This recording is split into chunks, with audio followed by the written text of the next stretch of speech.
And we're kind of twinsies today with the Yeah. back and the V-neck going on. So way to be coordinated without Good even sign. needing to. Yeah. Okay. So the thing of it is, a few years back, what year was it that you wrote hashtag America? It was 2012 or very early 2013. It became like in the public domain in 2013. So Okay. Okay. So a few years back, and the poem is so incredibly powerful. You wrote it years ago. It's just as relevant now, perhaps even more so than it was then. Um, some people write for themselves, and some people write for others, and then there are those who write for both. When you wrote hashtag America, was this for Alex or was this for others? um, I've been thinking a lot about it still. I think that when I wrote hashtag America, I think I was writing for myself. I think I was writing from myself to myself, but to myself as a part of a collective, as a part of 2013, as a part of a young adult. I feel like a big part too is like to the millennial generation. I think it kind of felt like we were just getting dragged over and over again, and some of it for good reason, some of it not. But I think I was just trying to like say something that I needed to hear as someone who was kind of like a cog in the big machine of being in your 20s in the 2010s. And so, yeah, I think it's a little bit of both. I think that it was me trying to say what I wish someone had been saying already. And Mm-hmm. so, yeah, it's both. That's fun. Yeah. Well, I mean, again, it's crazy how, because I have been a fan of this poem, a fan of you, for all this time since I first heard it, and it is just mind blown with how much it resonates today. And I wonder if there are still, if there's the same longing, the same yearning that you had, like you just said, you wish someone would have just said these things, and so you said them. And I wonder if that's the same today. I imagine there are so many people, youth especially, but all of us, we're feeling so lost right now. Uh-huh. Yeah, I think absolutely. There's got to be, I mean, I feel it again right now, and so I'm sure that there are thousands of people feeling the same way. I think we all kind of feel that. We all kind of feel like we talked yesterday a little bit about the power of words, and I think that sometimes putting feelings and emotions into words it's such a task and an undertaking to be able to do that. And so sometimes you just hear a sentence or a phrase or a line or a single word, and it just feels like that's what I've been trying to get out of me forever. Mm-hmm. And so that's how I felt writing that poem, and I feel like I feel that way every day. I just don't write it out all the time. Right, But so I know that I'm not the only one who feels that way. right. So, I mean, there are so many parts of this poem. And so, yeah, so we spoke last night. We had a conversation last night. Since then, Jack and I have watched it again a couple of times because it's so damn good. But there are so many parts. There's so many, like we were talking, like you're like digging for gold and you're just like finding it over and over again within these lines and these words. And so one of my favorites that I do want to discuss with you is, I'm just going to read this here. I'm so proud to be part Native American. Even though my skin tone reads like plagiarism, I still cite it in my bone structure. Know nothing of their struggle and everything of their feathers. I just would love to hear about your personal experience growing up, being part Native American, such a powerful statement to claim a heritage that you partially exhibit, that you partially understand. Was this hard as a kid? Was it hard inside, outside? Yeah, I mean, I think that like in those lines, I feel like you can hear me wrestling with it. Like I feel like in the turn of the phrase, at least I hope, I feel like you can hear that I'm almost uncomfortable saying this because it's a heritage that like as a kid, it was just kind of there. It was like this like ethereal background noise of like, we are Native American. But in such I mean, I grew up in small town Oklahoma, and so everyone kind of is in some degree or another Native American, or at least we're raised to believe we are. And so I feel like it was almost just like, it was like a cloud that hung over the family. Not a negative cloud, but it's like, it wasn't a day-to-day part of our lives, but it was one of those things that it felt like something I could latch onto, like some type of stability that meant family, it meant something, it meant roots, it meant a foundation. And so I think because of that, I didn't wrestle with it, but it's like what I started wrestling with as I grew older was like the longing for that connection, that centralized like unity into something. And like later on in the poem, I talk about not like just not wanting to be a part of like only this youth, this nation's youth. And I think like that is me calling back to those Native American roots, of wanting to be like not just written off as like a young kid, not wanting to just be seen as what's wrong with the new kind of internet generation. And so I think that there's always been that tension, that wrestling. And then just like this year, I took a DNA test and it turned out like I'm barely Native American. And so it's kind of like this weird like reset for me of just trying to understand like, what does it mean? What did it ever mean to me to be part Native American? What does it mean now? It's funny because I think you can hear all the tension in that line, but then I found like the written version of that poem that I first just wrote down. And it just says, I'm so proud to be Native American. And so then when I did the video, it was still a wrestle that I was just like, I can't say that because I knew how little I knew of that culture. It's like I knew that I was kind of still just like grabbing for the feathers. Like I was still just trying to attach myself to the beauty and the romance and the sexiness of that culture and that history, and kind of like pardon myself from the majority white side of myself, that it always kind of like on my day to day, I'm a white guy, but I always had this like, yeah, but I'm also like something, maybe I'm something more too. And so I feel like that line was it was me trying to understand that. And so it's just weird timing now looking back with like more information. And now it's like the question's still there because it's like growing up as a kid, there was Native American art all over the house.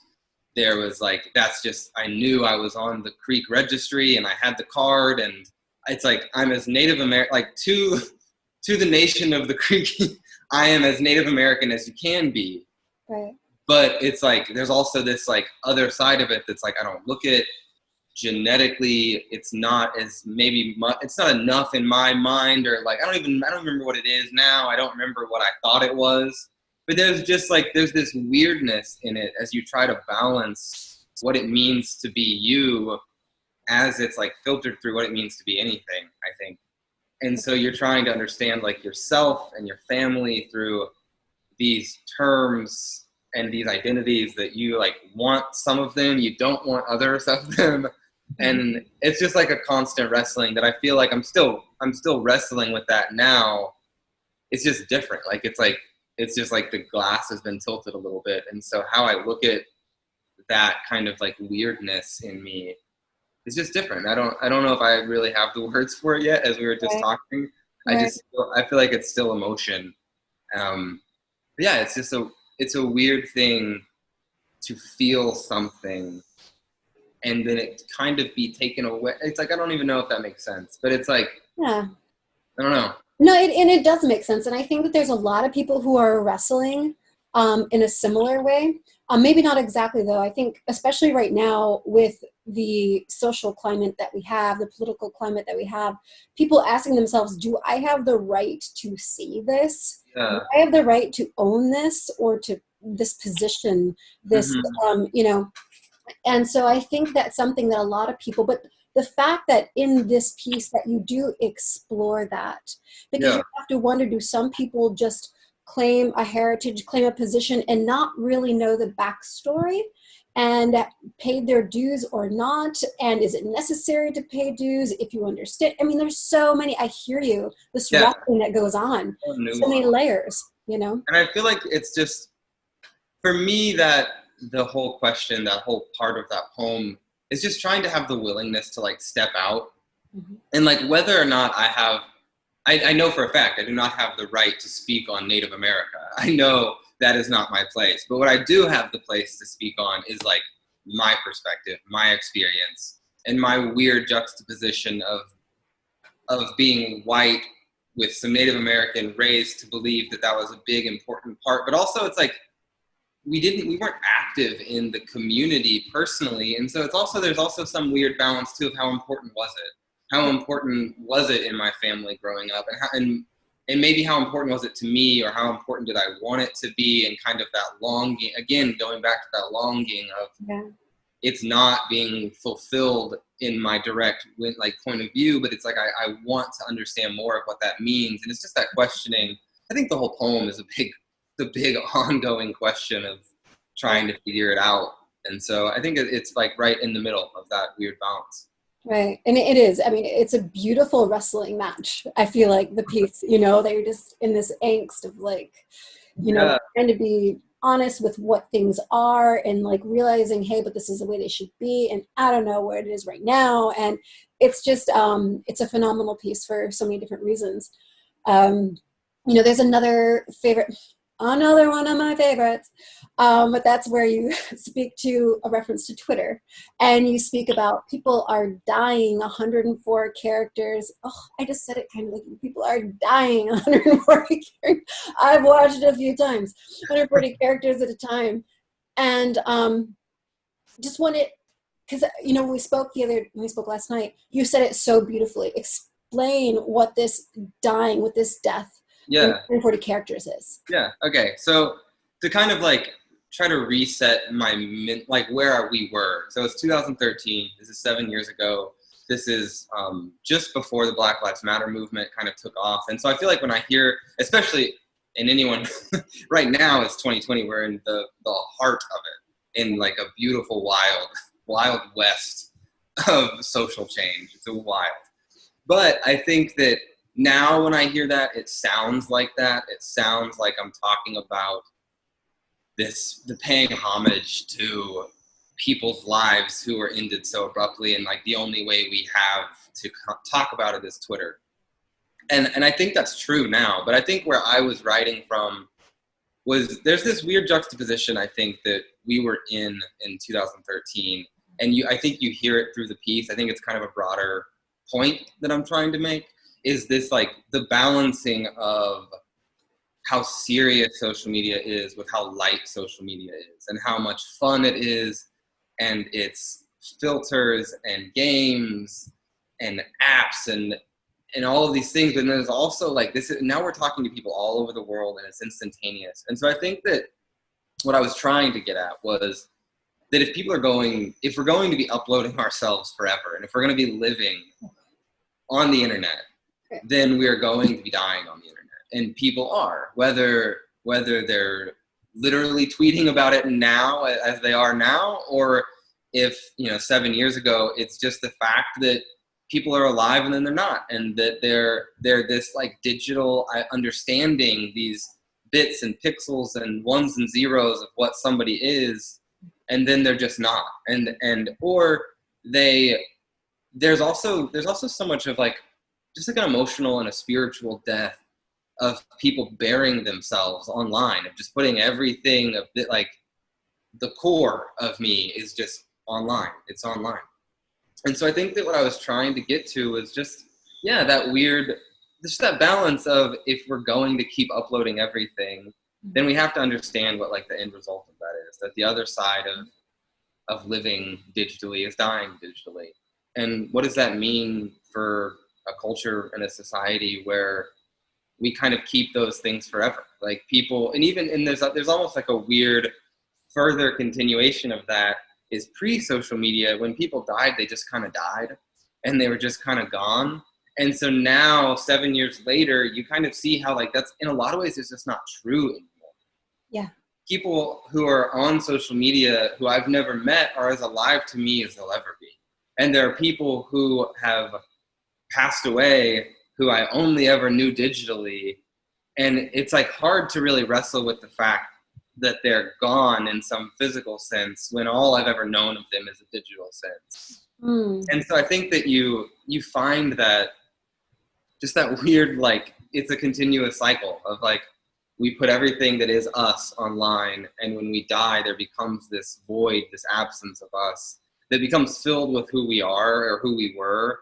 And it's hard to say when we stop, I guess. It's kind of how I'm starting to feel, is like, I don't know, the more that you put yourself online, just the more separated you become from your physical self. And what does it mean to be me if this piece that I wrote 7 years ago is still resonating with people enough to like send me random Instagram messages asking to talk about it? It's just a weird, bizarre thing of, am I me, or am I him, Yes. or am I both? I don't know. It's just, Right. yeah. Yeah, when you say that, it makes me think of quantum physics, and anytime I think about quantum physics, it makes me like a little freaked out because it blows my mind. But yeah, no, it's a good point, because when you think about like stepping, like having this existence outside of you, you know, something, it's like we almost have like, there's duality in our personas. Like we have our like physical persona, and then we have our digital persona. Yeah. And they have different time contingents, you know? And so, yeah, it's bizarre. Yeah, well, even going off of that, I feel like it creates such a weird dichotomy of it's so common that the digital persona is not very authentic to the actual physical persona. And we get to create and curate. I've heard it said, like, you're watching everyone else's highlights and kind of comparing it to your behind the scenes. And I feel like it's created such that weird tension of where we go on social media, and it becomes such like an uplifting and like equally devastating place. Yes. I think there's something just uncomfortable in that, because like we're talking about, you in some way will continue to live on as long as YouTube exists. I am going to somewhat exist in #America, this poem that people may stumble on and watch for occasion forever, theoretically. But I'm going to be long gone, or I might be a totally different person. Like, I might have got on this call and been like, fuck all of that #America poem. It's terrible. I don't believe it anymore. Mm-hmm. And it's like, and it's so hard to know who anyone is whenever there's these like constant little uploads of what it means to be Alex Sparks in January of 2013 versus February of 2019 versus right now in 2020. It's like, even just if you look at what it means to be you or to be me right now versus what that meant 6 months ago, and how different the world is, how different the internet is, and things are just moving so quick and changing so fast. And I feel that's actually something I thought of today since our conversation yesterday, was I feel like one thing I was really trying to grasp at in #America was all of the references to the old times, the vintage photos, the kind of like this make-believe idea that existed in 2013, that we can just like kind of pretend that we're like hippies from the 70s, and we, you know, like all the same music and colors and stuff, like, so it's cool and that's what we are.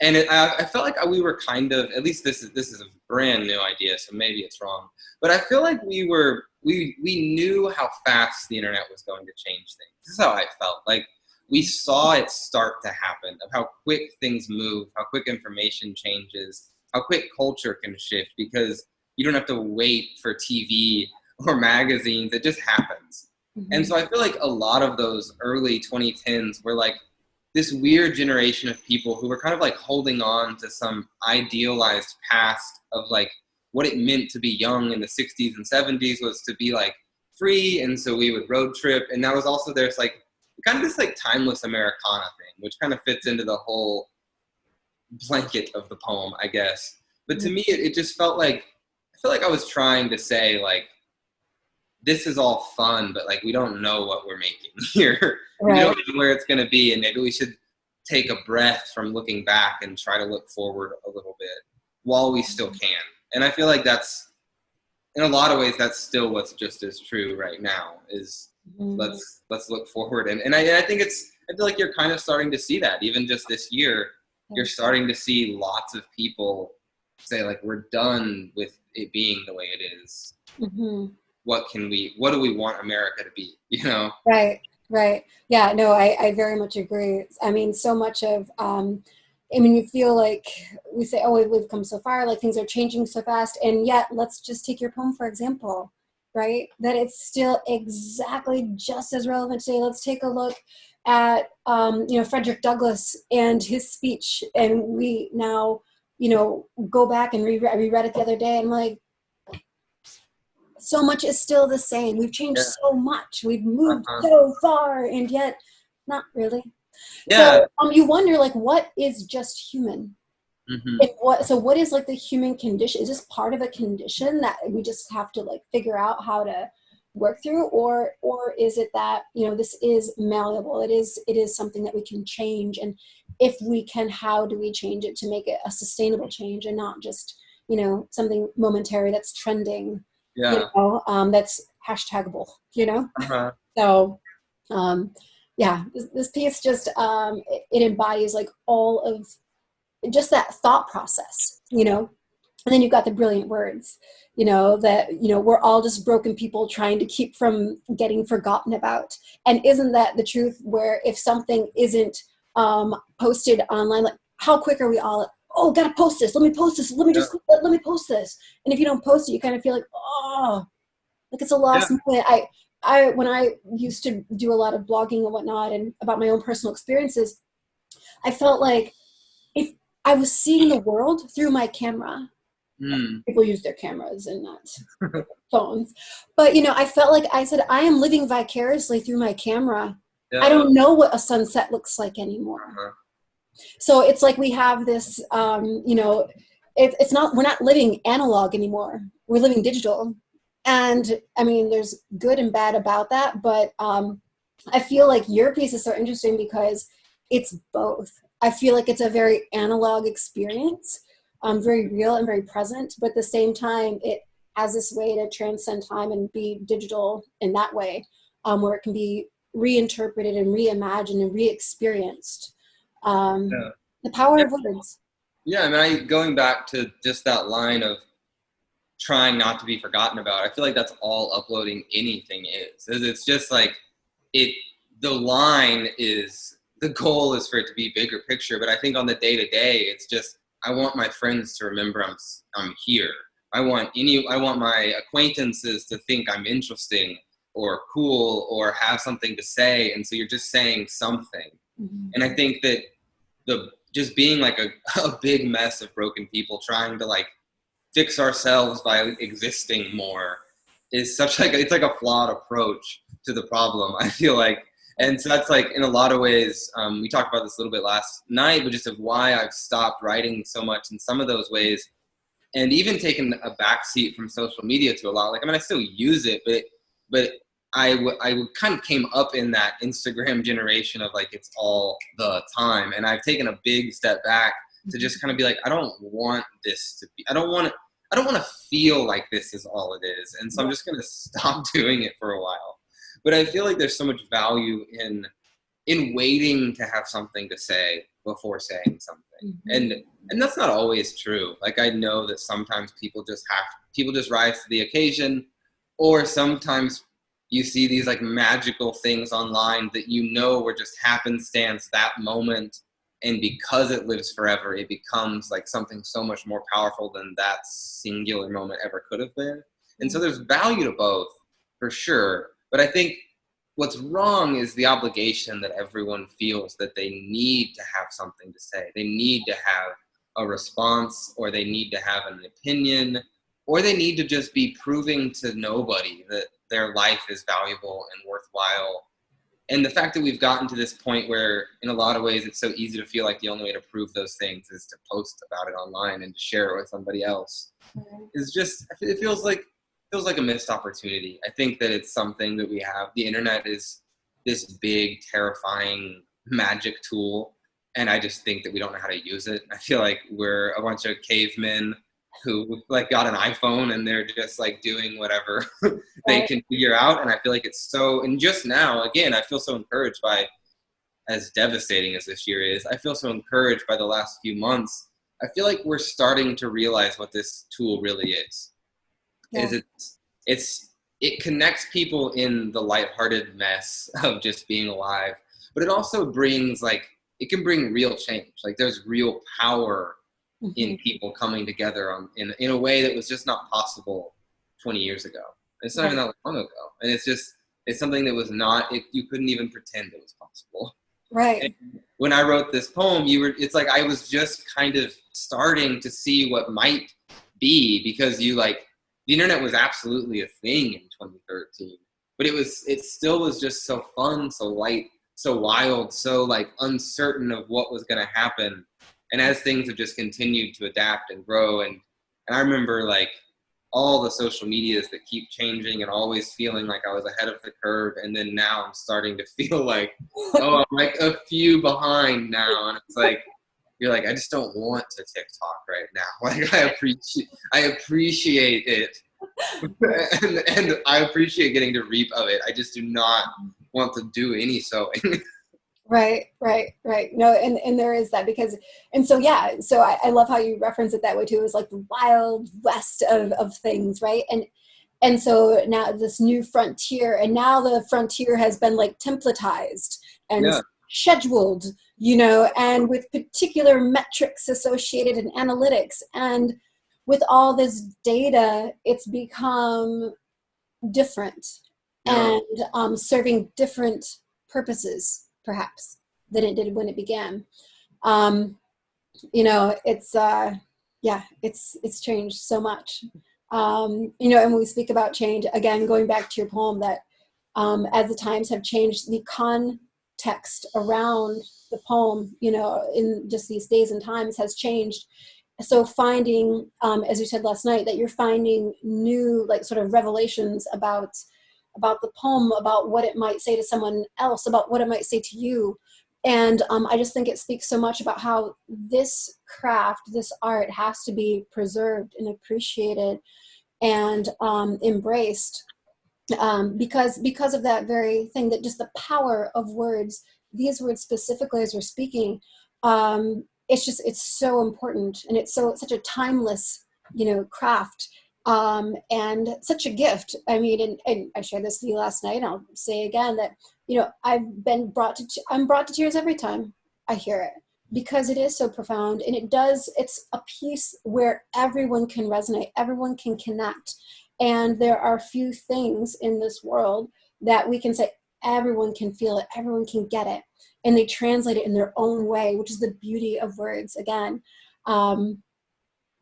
Yeah, I mean, I think that's like my favorite. It's what brought me to poetry originally. It's what keeps me around. I think that there's something so beautiful about the way poems can just mean totally different things to different people.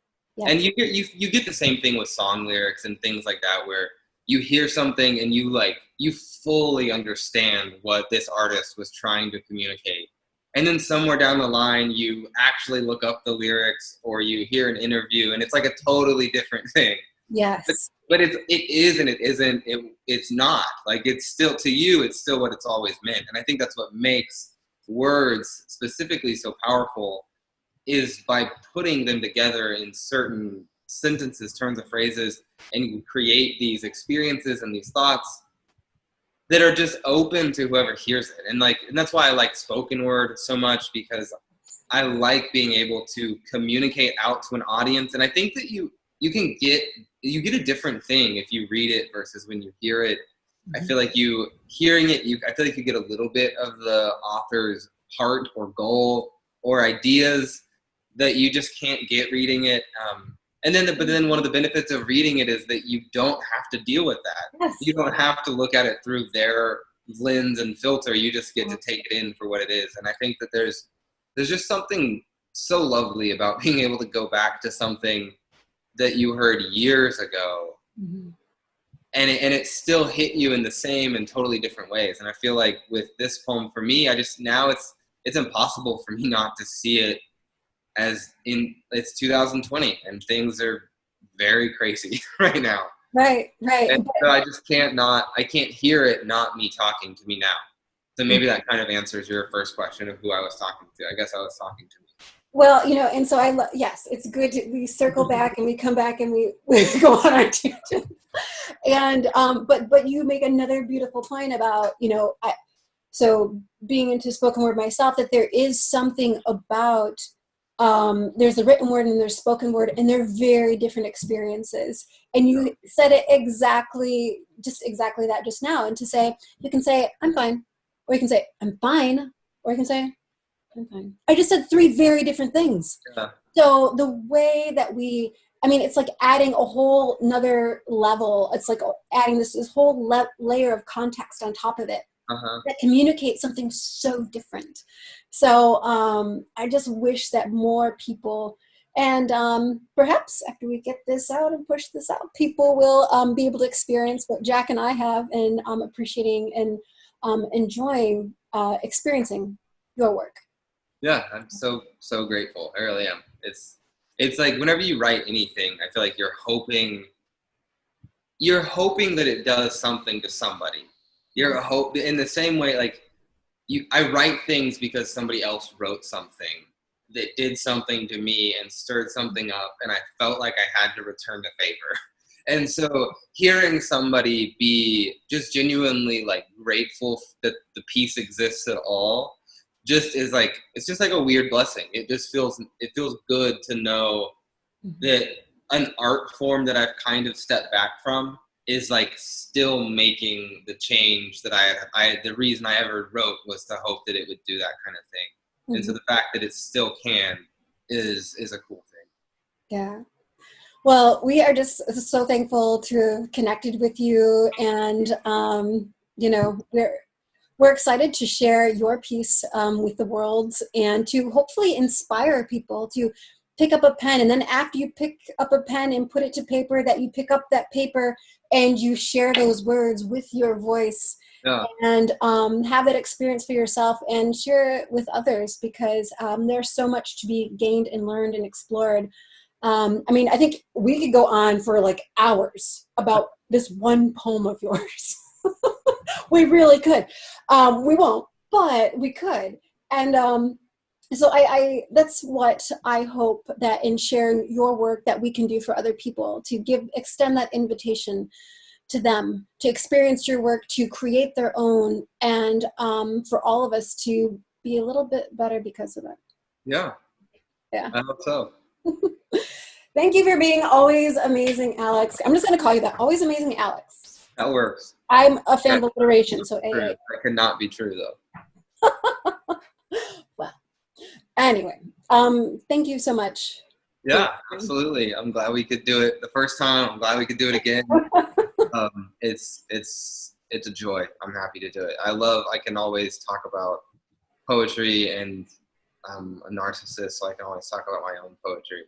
So Well, good, because we're listening.